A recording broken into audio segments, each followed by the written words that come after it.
মাধ্যমিক 2026 অঙ্ক পরীক্ষা দিতে যাওয়ার আগে আমার এই ভিডিওটি অতি অবশ্যই তোমরা দেখে যেও। এখানে আমি কয়েকটি উপপাদ্য তোমাদের বলে দিচ্ছি, যেই উপপাদ্যগুলো এইবারে অঙ্ক পরীক্ষায় আসার প্রবল সম্ভাবনা আছে।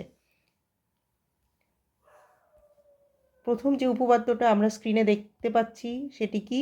উপপাদ্য নম্বর 42। দেখো, এটি কি উপপাদ্য? যদি দুটি বৃত্ত পরস্পরকে স্পর্শ করে তাহলে স্পর্শ বিন্দু দুটি কেন্দ্র দুটির সংযোজক সরলরেখাংশের উপর অবস্থিত হবে। এটা তোমরা তোমাদের বইয়ের কত নম্বর পেজে পাবে বলো তো? এটা তোমরা তোমাদের বইয়ের 215 নম্বর পেজে পাবে। 215 নম্বর পেজ। এটি চ্যাপ্টার 15 অর্থাৎ 15 নম্বর অধ্যায়ের বৃত্তের স্পর্শক সংক্রান্ত উপপাদ্যে তোমরা এটা পেয়ে যাবে।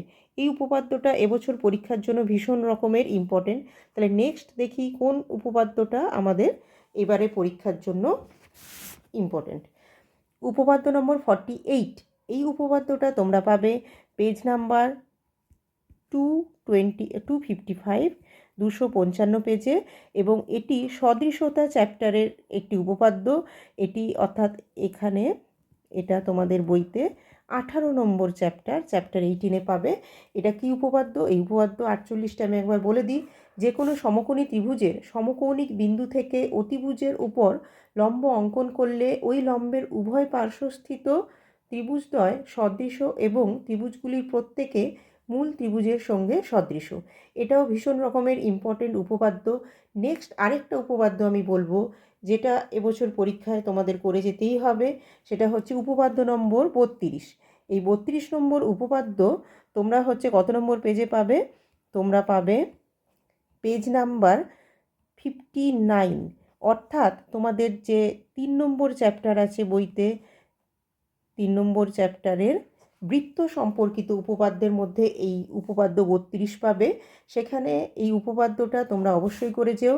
ব্যাস নয় এরূপ কোনো জ্যা এর ওপর বৃত্তের কেন্দ্র থেকে লম্ব অঙ্কন করা হলে ওই লম্ব জ্যাটিকে সমদ্বিখণ্ডিত করে। তাহলে এখানে আমরা 3টে উপপাদ্য দেখলাম, 42, 48, 32। এইবারে এই 3টে উপপাদ্য এই পরীক্ষার জন্য ভীষণ রকমের ইম্পর্টেন্ট। কিন্তু এর চেয়েও বাইরে যদি তোমরা আর কয়েকটা উপপাদ্য করতে পারো তাহলে আরও 3টে আমি উপপাদ্য বলবো। এই 3টে তোমরা অবশ্যই করবে। এর বাইরে যদি কেউ উপপাদ্য করতে চাও আর 3টে আমি উপপাদ্য বলবো, ওই 3টেও তোমরা দেখে যেতে পারো। উপপাদ্য নম্বর 34 আমরা দেখতে পাচ্ছি। এই উপপাদ্য 34-এ এটা তোমাদের বইয়ের কত নম্বর পেজে পাবে বলো তো? উপপাদ্য নম্বর 34 পেজ নাম্বার 123। এটা হচ্ছে বৃত্তস্থ কোণ সম্পর্কিত উপপাদ্য, অর্থাৎ 7 নম্বর চ্যাপ্টারের একটা উপপাদ্য। এই উপপাদ্যটা কি? যে কোনো বৃত্তের একটি বৃত্তচাপের দ্বারা গঠিত সম্মুখ কেন্দ্রস্থ কোণ ওই বৃত্তচাপের দ্বারা গঠিত যে কোনো বৃত্তস্থ কোণের দ্বিগুণ। আচ্ছা, এই উপপাদ্যটাও তোমরা দেখে যেতে পারো। নেক্সট হচ্ছে উপপাদ্য নম্বর 37। উপপাদ্য নম্বর 37 তোমরা বইয়ের পেজ নাম্বার তোমরা পাবে বইয়ের পেজ নাম্বার 136-এ। এটা হচ্ছে বৃত্তের কোণ সম্পর্কিত উপপাদ্য, অর্থাৎ চ্যাপ্টার 7-এরই আরেকটা উপপাদ্য।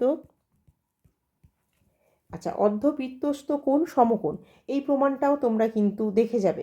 নেক্সট আর একটাই উপপাদ্যের কথা আমরা বলবো, যে উপপাদ্যটাও তোমাদের পরীক্ষায় করে যাওয়া উচিত। সেটা হচ্ছে উপপাদ্য 41।